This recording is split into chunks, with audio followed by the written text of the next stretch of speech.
Welcome back to Stuff About tutorial.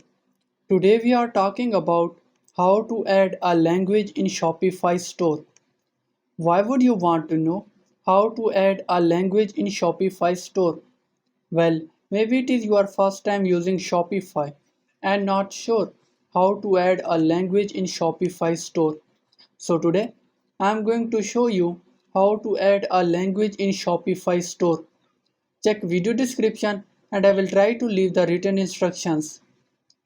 Adding a language in Shopify is quite simple and also very important for cross-border customers. So if you are working on international store, it is very important to add languages.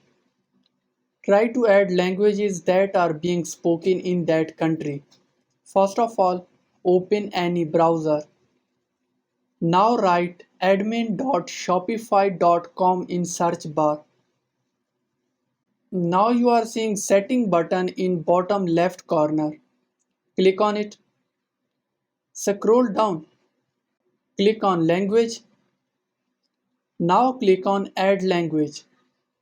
From here you can add a new language and then click on add. There you go.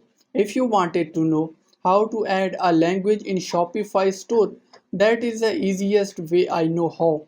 If you know another way, to leave a comment below.